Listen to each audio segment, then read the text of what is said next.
ఆ పిల్లే కదా చేప చూపిస్తానని చెప్పి ప్రీతి ఆంటీ పిల్ల తలని బకెట్ లో తలని ముంచేసింది కదా అని నీకు ఎవరు చెప్పారు? అవన్నీ నాకు తెలుసులే. లచ్చు అలా ఊరికే చెప్తుందిరా. ఊరికే కాదు చేసుంటుందిలే. నేను ఆ పిల్లకి చేపలు చూపిద్దామని వెళ్ళాను. దండం పెట్టుకుంటే చాలా చేపలు చూడొచ్చని చెప్పాను. నువ్వేమంటున్నావురా? అక్కడే కదా చేపలుంటాయి, అక్కడికి వెళ్ళి చూడగలం. ఆ నీళ్ళలోకి దిగడానికి మెట్లున్నాయి తెలుసా? ఆ మెట్ల దారిలో దిగుతూ వెళ్తే మనం బంగారపు చేపను చూడొచ్చు. నువ్వు వచ్చి మమ్మల్ని పిలిచావు, లేదంటే ఆ పిల్ల నీళ్ళల్లో ఉన్న బంగారపు చేపను చూసేది తెలుసా? అయితే నువ్వు తన్ని నీళ్ళలోకి తోసేవాడివి కదూ? తన చేపను మాత్రం చూసేస్తే బాగుంటుంది. బకెట్ లో ఉన్న చేప కాదు, ఆ నీళ్ళలో ఉన్న బంగారపు చేపని. ఈసారి అది జరగలేదు. ఇంకోసారి ఖచ్చితంగా ఆ పిల్ల బంగారపు చేపను చూస్తుంది, ఖచ్చితంగా.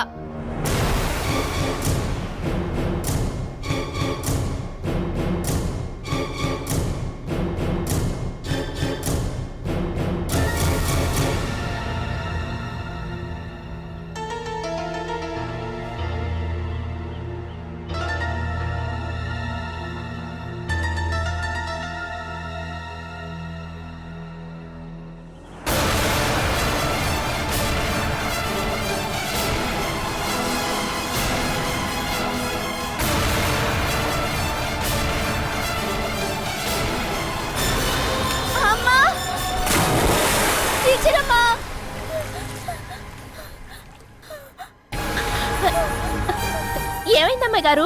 ఏమైంది? ఏమైంది చెప్పండి. ఏమైందమ్మాయి గారు? చెప్పండి అమ్మాయి గారు. ఏంటి లాలి అరుపులు విని? ఏదో చూసి భయపడినట్టుందండి. పావు పుట్ర లోపలికి ఏదన్నా వచ్చిందా ఏంటి? ఏంటమ్మా ఏదైనా పీడకల కన్నావా? ఏంటమ్మా ఏమైంది నీకు? నేనిప్పుడు టీచర్ అమ్మని చూడాలి. నేను టీచర్ అమ్మని చూడాలి ఇప్పుడే. ఇంత రాత్రి సమయంలో వెళ్ళకూడదమ్మాయి గారు.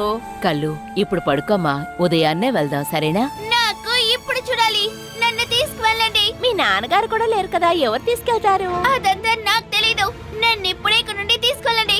సరే టీచర్ అమ్మ ఇక్కడికి వస్తుందేమో అడుగుదామా? లాలి నా మొబైల్ తీసుకురా.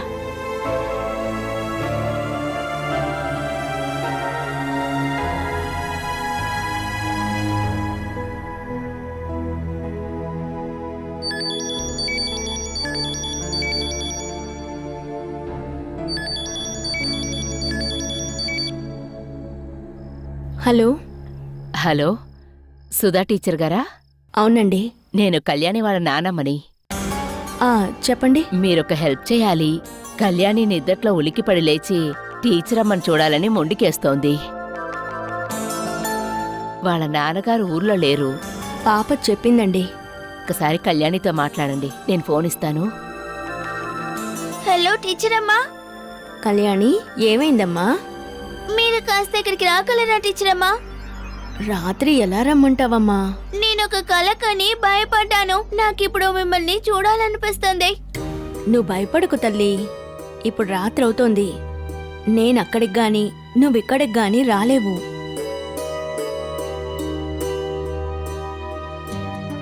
పగలు నాన్నతో చెప్పి నువ్విక్కడికి రా, సరేనా?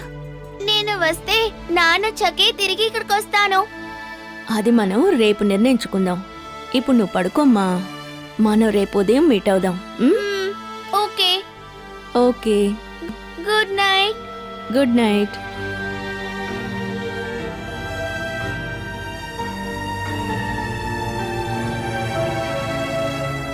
ఎందుకమ్మా కళ్యాణి ఈ టైంలో ఫోన్ చేసింది? భయపడేలా కలగందట. నువ్వేంటి లేచి కూర్చున్నావు? నిద్రపో.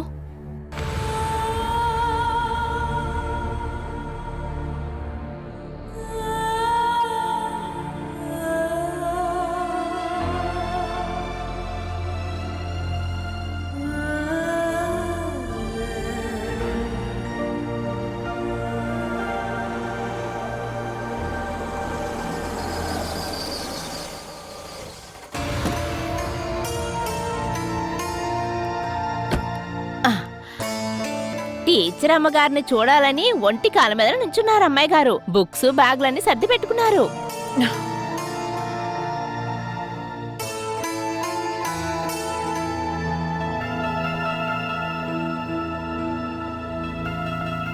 చూసావా, ఇప్పుడు తీసుకువెళ్ళకపోతే శివప్రసాద్ని పిలిపించి ఆటోలో వెళ్తానని కూర్చుంది. సూరజ్కు కాల్ చేస్తే ఎత్తటం లేదు. నేను ఫోన్ చేశాను, ఎంగేజ్డ్ గా ఉంది. ఇక ఏం చేయాలి? నేను లేదు, సుధా టీచర్ కాల్ చేశాను. మనకి ఏ ప్రాబ్లము లేకపోతే 1-2 రోజులకి కళ్యాణి అక్కడే ఉండని అని చెప్తున్నారు. ఇలా చూడు, దగ్గర పరిచయం లేని వాళ్ళ ఇంట్లో మన అమ్మాయిని ఉంచగలమా చెప్పు? మన ఇప్పుడే వెళ్దాం అత్తయ్య. ఎక్కడికి? నేను ఈ టీచర్ అమ్మ ఇంటికి తీసుకెళ్ళడానికే కదా వచ్చారు. నాన్నగారు పర్మిషన్ ఇవ్వకుండా ఎలా వెళ్తారు? మీరు మాట్లాడుకున్నా ఉండండి. సూరజ్ అయి ఉంటాడు. నాన్న వెళ్ళొద్దని చెప్పినా కూడా నేను వెళ్తాను. నాన్న పర్మిషన్ ఇవ్వకుండా ఎలా వెళ్తావు చెప్పు? అయితే మీరు ఫోన్ తీయద్దు, ప్రీతి అత్త, మనం వెళ్దాం. మన ముందు నాన్నతో మాట్లాడదాం, తర్వాత వెళ్దాం. నేను వెళ్ళాలి. అదిగో కట్ అయిపోయింది. సూరజ్ అన్నయ్యే. హలో, నీ కాల్ చూసే ఫోన్ చేశాను. నేను ఒక మీటింగ్లో ఉన్నాను. ఇంటికి ఫోన్ చేశాను, రింగ్ అవుతోంది, ఎవరు తీయలేదు. నేను ఇప్పుడు ఇక్కడే ఉన్నాను, పొద్దున్నే వచ్చేసాను. ఏంటి, ఏదైనా అర్జెంటా? అది కళ్యాణి రాత్రి నుంచి మొండి పట్టు పడుతోంది. తను టీచర్ ఇంటికి వెళ్తుందట. అక్కడేంటి విశేషం? అక్కడేమీ లేదు, మీరిక్కడ ఇంట్లో లేరు కదా. పొద్దున్న లైట్గా జ్వరం ఉండింది, పారాసెటమాల్ ఇచ్చానని అమ్మ చెప్పారు. నువ్వు హాస్పిటల్ తీసుకువెళ్ళు. ఇప్పుడు ప్రాబ్లం ఏమీ లేదు, టీచర్ని చూడకుండా ఉంది, అందుకని. మొండి పట్టు పడుతోంది, జ్వరం ఎక్కువ అవుతుందేమోనని డౌట్గా ఉంది. అందువల్ల నేను టీచర్కి కాల్ చేశాను. మనం ఒక రోజుకి కళ్యాణిని సుధా టీచర్ ఇంట్లో వదిలితే ఏంటి? నువ్వేమిటే చెప్తున్నావు? ట్యూషన్ టీచర్ ఇంట్లో పాపను వదిలిపెడతావా? ఆ రేంజ్కి తనకు మధ్య ఏమిటి బంధం? ఒక పని చెయ్యి, కళ్యాణిని 2 రోజుల పాటు నీ ఇంట్లో ఉంచుకో. లేదంటే పిల్లల్ని తీసుకుని నువ్వు ఇక్కడికి వచ్చాయి. అదంతా జరగదన్నయ్యా, తను నాతో రాదు. టీచర్ ఇంటికి వెళ్ళడానికి మొత్తం రెడీ అయి కూర్చుంది. అది కుదరదని చెప్తే ఒకవేళ ఈరోజు సాయంకాలం హాస్పిటల్కి తీసుకువెళ్లాల్సి ఉంటుంది. ఒక్క రోజుకే కదా, ప్రాబ్లం ఏం లేదు. నా రిస్క్ మీద తీసుకువెళ్ళి తిరిగి తీసుకొస్తాను, తను నార్మల్ అవుతుంది. అయినా ఎవరి ఇంట్లోనో వదిలేది అస్సలు తెలియని వాళ్ళింట్లో కాదుగా. సుధా తన్ని చాలా బాగా చూసుకుంటుంది. కళ్యాణి ఆవిడ్ని తన అమ్మలాగా అనుకుంటోంది. పర్వాలేదు సూరజ్ అన్నయ్య, ఒక్క రోజుకి ఏం జరుగుతుందో మనం చూద్దాం. సరే, నీ ఇష్ట ప్రకారమే అంతా కానివ్వు. ఒక్కరోజే, అంతకుమించి వద్దు. తను ఎంత మారం చేసినా మళ్ళీ తీసుకొచ్చే బాధ్యత నీదే. అది నేను చూసుకుంటానని చెప్పానుగా. ఓకే, నేను సాయంత్రం కాల్ చేస్తాను. నాని చెప్పారు. అవకాశమే లేదు. హే, సక్సెస్! మీ నాన్న ఓకే చెప్పారు.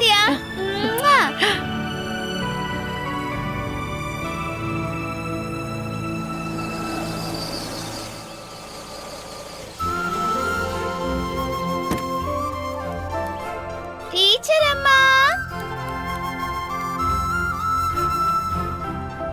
టీచర్ అమ్మా.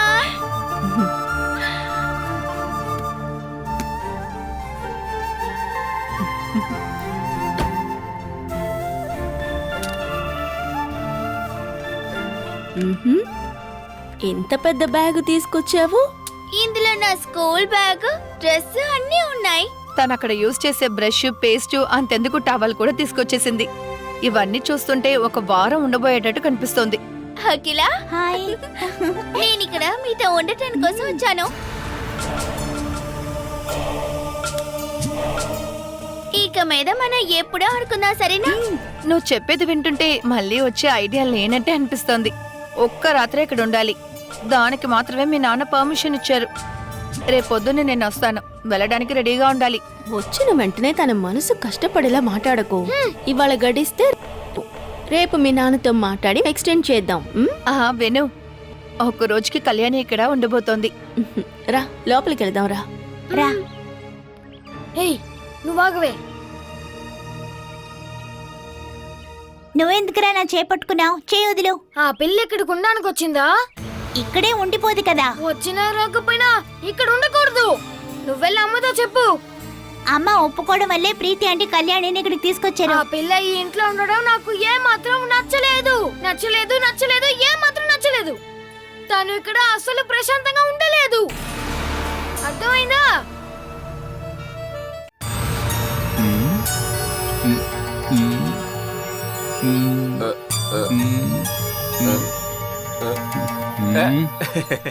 అరే నువ్వు ఫోన్ నొక్కుతూనే కూర్చో. బాల ఎప్పుడు అమ్మని పోలీసుల్ని తీసుకొని ఇక్కడికి వస్తుందో అర్థం కావడం లేదు. తను రాకుండా ఉండడం కోసం అన్ని ఏర్పాట్లు నేను చేస్తాను. అవును, దానికోసం చేసిన పనులన్నీ నాశనమయ్యాయి కదా. అక్రమ సంబంధం పెట్టుకుందని చెప్పి కేసు మరీ పెట్టావు. అది తను పువ్వులా తీసి దూరంగా విసిరేసింది. తర్వాత గంజా కేసులో పట్టిద్దాం అనుకుంటే అందులోంచి తప్పించుకుంది. అరే ఆ సురేందర్ ఉన్నాడు కదా, వాడొక లూసు. వాడితో కలిసి తనకి వ్యతిరేకంగా నువ్వు ఏమేమి చేస్తావో ఏమీ ఫలించదు. గెలవటం కాదు కదా, నువ్వు కూడా లోపలికి వెళ్తావు. ఏరా బాల ఒక సమస్యలా నీ దగ్గరకు రాకూడదనే కదా నువ్వు అనుకుంటున్నావు. ఆ విషయాన్ని నేను చూసుకుంటాను. ఎవరి సహాయం లేకుండా బాలా సమస్యను మేనేజ్ చేయడం నాకు తెలుసు. ఈ విషయంలో రెండు వైపులా గోల్ కొట్టేవాడి సహాయం నాకేం మాత్రం అక్కర్లేదు. ఆ? హ, పిచ్చి. వీడెప్పటికీ మారడు.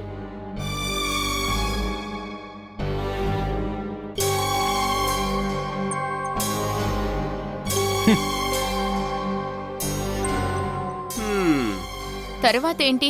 తనతో కలిసి గొడవ పడాలని ట్రై చేస్తున్నారు మీరు? ఇలా చూడు, వాడి దగ్గర నుంచి ఎలాగైనా సరే మన భాగాన్ని తీసుకోవాలి. దానికి వాడికి సపోర్టుగా ఉండడమే తెలివైన వాడి పని. అది విషపాముకి పాలిచ్చినట్టు అవుతుంది.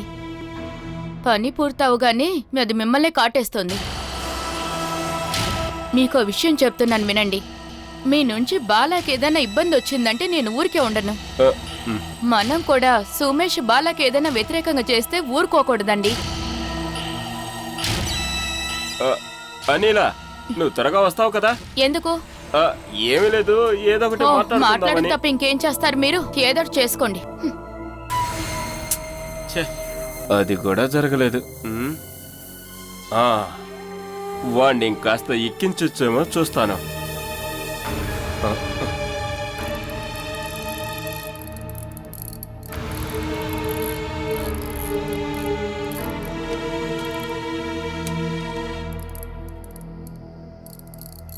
ఇప్పుడు చూడ్డానికి బానే ఉంది. నైట్ అయ్యేటప్పుడు ఏం చేస్తుందో తెలీదు. ఇంటి నుంచి దూరంగా ఉన్నది నాతో మాత్రమే. ప్రాబ్లం ఏం రాదులే ప్రీతి. నిద్రలో లేచి ఇంటికి వెళ్ళాలని చెప్పిందంటే నాకు ఒక ఫోన్ చేయి. విను, సైకిల్ అటు సైడ్ తొక్కు, కార్కి తగులుతుంది. నువ్వు వాడితో కాస్త ప్రేమగా మాట్లాడొచ్చుగా. ఇలా మాట్లాడితేనే మాట వినడు. మిగతా వాళ్ళ పిల్లలు స్వభావాన్ని మార్చగలిగిన నువ్వు నీ కొడుకు విషయంలో నువ్వు ఎటువంటి తప్పు చేయకూడదు. కళ్యాణి ఎక్కడా? కళ్ళు, నా వంట నచ్చుతుందో లేదో తెలియడం లేదు. నేను దాని గురించి చెప్పి వెళ్తాను. కళ్ళు, పెద్ద కళ్ళు వచ్చిందట. కళ్ళు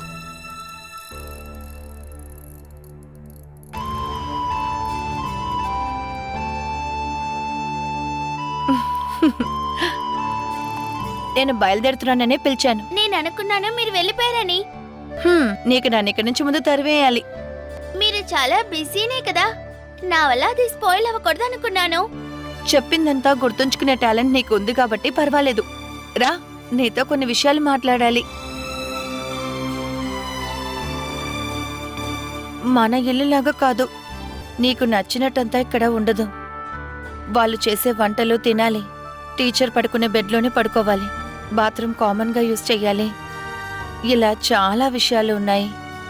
నువ్వివన్నీ అడ్జస్ట్ చేసుకోవాలి. అదంతా నాకు తెలుసు. నా గురించి మీరే కదా ఎప్పుడే చెప్తారు. స్కూల్ వదిలితే ఇల్లు, ఇల్లు వదిలితే స్కూలు. మిగతా వాళ్ళందరూ ఎలా జీవిస్తున్నారో నేను చూస్తాను. అందుకోసమే కదా ఇక్కడికి తీసుకొచ్చాను. ఇక నీకేమేం తక్కువ అవుతోంది, ఏమేం కష్టాలు ఉన్నాయనేది ముఖ్యం కాదు. నీ వల్ల ఇక్కడ ఎవరికి ఏ సమస్య రాకూడదు. అదంతా నేను చూసుకుంటాను. నీ కోపాన్ని పిల్లలతో చూపించకూడదు. లేదంటున్నాను కదా. ఇదిగో ఇప్పుడే కోపడుతున్నావుగా. ఇక్కడ నుండి వెళ్ళండి. నేను నిజంగా ఎలాంటి సమస్య చేయను. ఇదే కదా ఎప్పుడు చెప్తున్నావు. అయితే మీరు కూడా నాతో ఇక్కడే ఉండండి. నేనేదైనా తప్పు చేస్తున్నానని మీరు చూస్తూనే ఉండండి. నువ్వు చెప్తే నేను నమ్ముతాను. ఇంకా ఒక విషయం, నాన్నగారికి నువ్వు ఫోన్ చేయొద్దు. విషయం మొత్తం నేను ఫోన్ చేసి చెప్తాను. ముఖ్యమైన విషయం, రేపు నేను వచ్చేటప్పుడు నాతో పాటు వచ్చేయాలి. అదే నేను ఒప్పుకున్నాను కదా. ఒప్పుకున్నది అలాగే నువ్వు చేస్తే మళ్ళీ ఇక్కడికి రావచ్చు. లేకపోతే ఇంక మీదట ఇక్కడికి నువ్వు రాలేవు.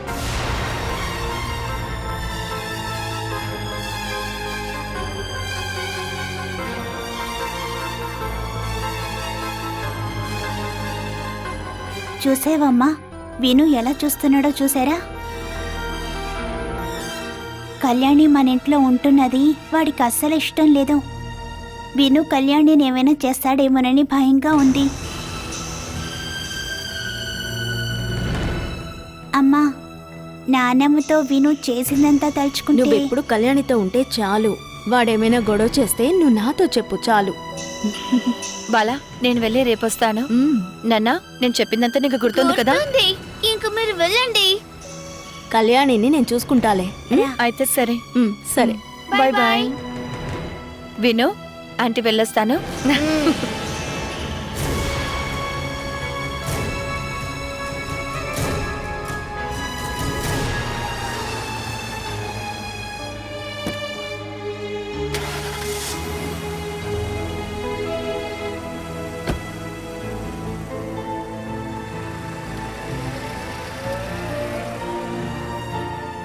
అమ్మయ్య, నాకిప్పుడే ప్రశాంతంగా ఉంది. రాకిలా.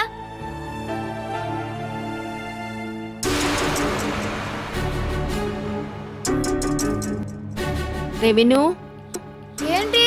ఇలారా.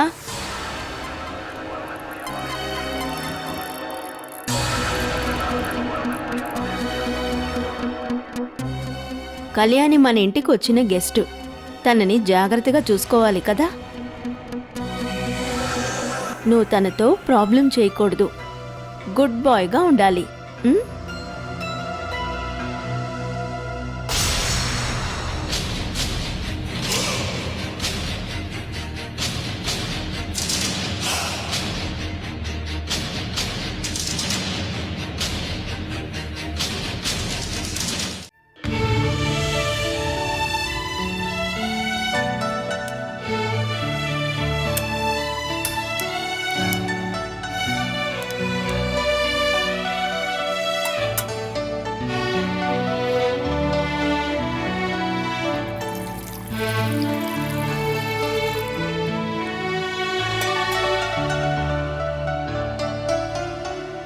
ఎవరికి? బామ్మకి. బామ్మకి అప్పుడప్పుడు వేడి నీళ్లు తాగాలి. ఇదంతా నువ్వే చేస్తావా? మనం చేయగలిగిన పనంతా మనం చేయాలి కదా. ఇది అయ్యాక నేను నీకు టీ పెట్టిస్తాను, సరేనా? నేను కూడా ఒక టీ వేసి చూడనా? నువ్వు టీ పెట్టడం తెలియదనే కదా నాతో చెప్పావు. ఇప్పుడు కూడా నాకు తెలీదు, కానీ ట్రై చేస్తా. అయ్యో వద్దు, అసలు టీ ఎలా పెట్టాలో నేను నీకు నేర్పిస్తాను. తర్వాత నువ్వు మెల్లగా నేర్చుకుంటే చాలు. నాన్న ముంబైలో నుండి వచ్చేసరికి నేను వేసే ఒక గ్లాస్ టీని నాన్న ముందు తీసుకొని వెళ్ళి పెట్టి నాన్ని తాగించాలి. అయితే నీకు నేను నేర్పిస్తాను. గ్యాస్ స్టవ్ దగ్గర మనం జాగ్రత్తగా ఉండాలి. ఇదిగో చూసావా, ఇది ఆఫ్, ఇది ఆన్. గ్యాస్ స్టవ్ వెలిగించేటప్పుడు మాత్రం ఇది ఆన్ చేస్తే చాలు. ఇదే ఆన్ అండ్ ఆఫ్. చూసావా, ఇలాగ గిన్నె పెట్టిన తర్వాతే దీన్ని ఆన్ చేయాలి. దానికి ముందే లైటర్ ని మనం తీసుకోవాలి.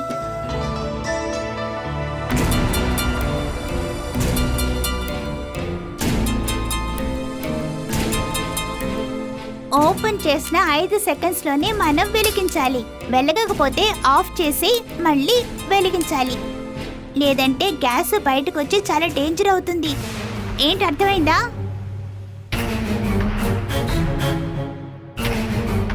ఈజీయే, కానీ ప్రమాదం జరగకుండా జాగ్రత్తగా ఉండాలి. నీకు బ్లాక్ టీ కావాలా లేదంటే పాల్ టీ కావాలా? నాకు ఇప్పుడు ఏమవుతో అందరూ తాగేటప్పుడు వేస్తే చాలు. నేను ఇప్పుడు ఏంటి అమ్మాయినే కదా. నీకు ఇదంతా టీచర్ అమ్మ నేర్పించారా? కొన్ని విషయాలు నేను చూసే నేర్చుకుంటాను. అయితే నేను కూడా టీచర్ అమ్మ దగ్గర అడిగి నేర్చుకుంటా.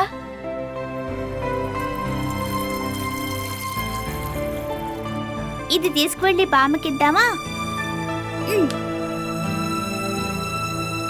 రా.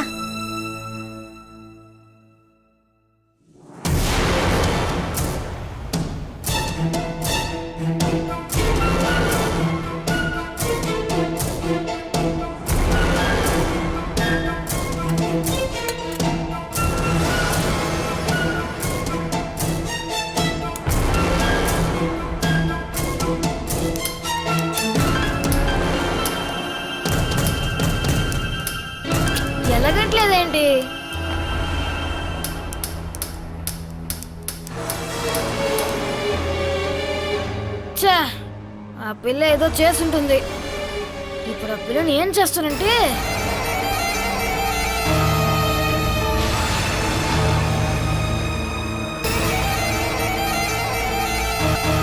దీన్ని నువ్వేం చేసావు? ఏంటి ఇది సరిపోవట్లేదు. ఎందుకు సరిపోవటం లేదు? ఎవరిని అడిగి నువ్వు లోపలికి వచ్చావు? నువ్వు దీన్ని విరక్కొట్టేశావు. ఇప్పుడు నేను అమ్మకి చెప్పబోతున్నా. దీంతో ఇప్పుడే కదా గ్యాస్ స్టవ్ ఆన్ చేసాము. ఇది వర్క్ అవ్వట్లేదు. ఇలా ఇవ్వు, నేను చూస్తాను. స్పార్క్ వస్తుంది కానీ స్టవ్ వెలగట్లేదు. నీకు ఇది యూజ్ చేయటం తెలియటం లేదు. రా, నేను చూపిస్తాను.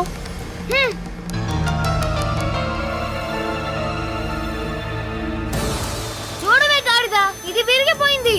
నువ్వు ఊరికే అరవకు, నేను ఆన్ చేస్తాను.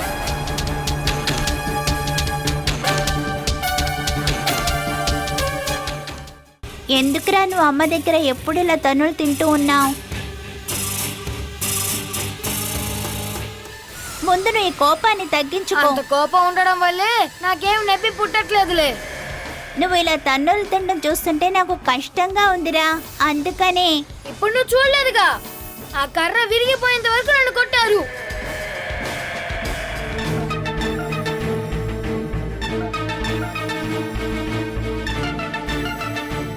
నీ వల్లే మా అమ్మ నన్ను కొట్టారు.